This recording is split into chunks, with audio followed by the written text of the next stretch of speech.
నాగర్ కర్నూల్ గురుకుల పాఠశాలలో food poison జరిగింది. ఉయ్యాలవాడలోని మహాత్మా జ్యోతిరావు పూలే బీసీ బాలికల గురుకుల పాఠశాలలో విద్యార్థులు నిన్న రాత్రి భోజనం చేసిన తర్వాత అస్వస్థతకు గురయ్యారు. మొత్తం 100 మంది విద్యార్థులకు కడుపు నొప్పి, వాంతులయ్యాయి. దీంతో వారిని జిల్లా ఆసుపత్రికి తరలించి చికిత్స అందిస్తున్నారు. ప్రస్తుతం విద్యార్థుల ఆరోగ్యం నిలకడగానే ఉందని వైద్యులు తెలిపారు. అస్వస్థతకు గురైన విద్యార్థులను చూడడానికి వచ్చిన తల్లిదండ్రులను వైద్యులు ఆసుపత్రిలోకి అనుమతించడం లేదు. దీంతో విద్యార్థుల తల్లిదండ్రులు వైద్య సిబ్బందితో వాగ్వాదానికి దిగారు. ఇదే అంశానికి సంబంధించి పూర్తి అప్డేట్స్ మా ప్రతినిధి శేఖరాచారి అందిస్తారు. శేఖరాచారి, నిన్న గురుకుల పాఠశాలలో విద్యార్థులు దాదాపు 100 మంది విద్యార్థులకు అస్వస్థతకు గురైనట్టుగా తెలుస్తుంది. అసలు కారణాలేంటి? దీనికి సంబంధించి విద్యార్థులు ఏమంటున్నారు? నాగర్ కర్నూల్ జిల్లా కేంద్రంలో ఉన్నటువంటి ఉయ్యాలవాడ సమీపంలో ఉన్నటువంటి బీసీ బాలికల గురుకుల పాఠశాలలో ఫుడ్ పాయిజన్ అయింది. దానికి సంబంధించి దాదాపుగా 100 మంది విద్యార్థులు అస్వస్థతకు గురయ్యారు. వీరంతా కూడా జిల్లా కేంద్రంలో ఉన్నటువంటి ఆసుపత్రికి తరలించారు.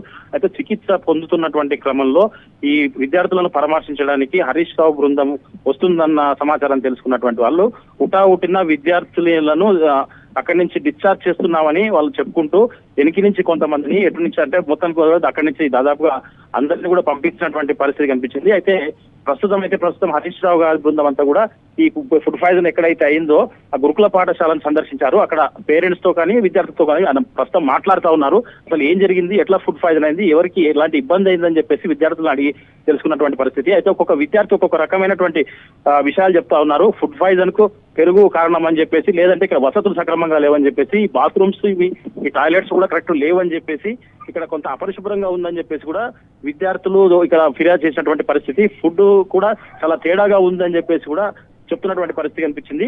ఇక్కడ చదివించాలంటే కొంత ఇబ్బంది ఈ మధ్య కాలంలో ఏర్పడిందని చెప్పేసి కూడా విద్యార్థుల తల్లిదండ్రులు చెప్తున్నటువంటి పరిస్థితి కనిపించింది. అయితే హరీష్ రావు కూలంకుషంగా ప్రతి రూము, తర్వాత ఇక్కడ ఉన్నటువంటి మా గురుకుల పాఠశాలకు సంబంధించినటువంటి ప్రాంగణం అంతా కూడా పరిశీలిస్తా ఉన్నారు. విద్యార్థులతో తల్లిదండ్రులతో కూడా మాట్లాడుతూ ఉన్నారు. ఇక్కడ సంబంధించినటువంటి అధ్యాపకులు ఎవరైతే ఉన్నారో వాళ్ళతో కూడా మాట్లాడుతూ ఉన్నారు. అసలు దీని కారణాలు ఏంటి, అసలు ఉన్న ఫలంగా ట్రీట్మెంట్ చేసే వాళ్ళ పొందుతున్నటువంటి విద్యార్థులు ఎందుకు తరలించారని చెప్పేసి కూడా అడుగుతున్నటువంటి పరిస్థితి కనిపించింది. మొత్తంగా ప్రస్తుతం అయితే ఇక్కడ పూర్తి స్థాయిలో హరీష్ రావు గారి బృందం అంతా కూడా ఈ గురుకుల పాఠశాలను సందర్శించడమే కాకుండా ఎవరైతే విద్యార్థులారో వాళ్ళు సందర్శిస్తున్నటువంటి పరిస్థితి కనిపిస్తా ఉంది.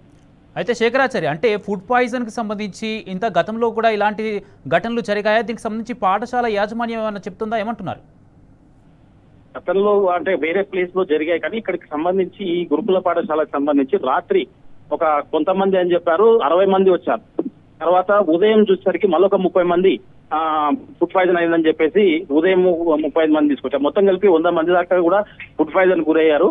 అయితే కొంతమందికి అక్కడ స్టేబుల్ గా ఉన్నారని చెప్పేసి తాత్కాలిక ట్రీట్మెంట్ ఇచ్చి పంపించారు. కొంతమంది ఇన్పేషెంట్స్ గా అడ్మిట్ చేసుకున్నారు. మరి ఏం జరిగిందో వాళ్ళకి పెట్టినటువంటి క్యాన్సర్ వ్యతిరేక నీడిల్స్ ఉంటాయో అవన్నీ తీసేసి వీళ్ళని డిశ్చార్జ్ చేస్తున్నామని చెప్పేసి ఉన్న ఫలంగా చాలా మంది చేశారు. కేవలం ఒక 5-6 మంది మినహాయిస్తే మిగతా వాళ్ళందరినీ కూడా డిశ్చార్జ్ చేశారు. ప్రస్తుతం అయితే హాస్టల్ వద్ద తల్లిదండ్రులంతా కూడా వచ్చారు. తల్లిదండ్రులను కూడా ఉదయం లోపలికి అనుమతించలేదు. వాళ్ళంతా కూడా మా పిల్లల మీద తీసుకెళ్తామని చెప్పేసి వాళ్ళ ఇళ్ళకి తీసుకెళ్తున్నటువంటి పరిస్థితి ఇక్కడ కనిపిస్తా ఉంది.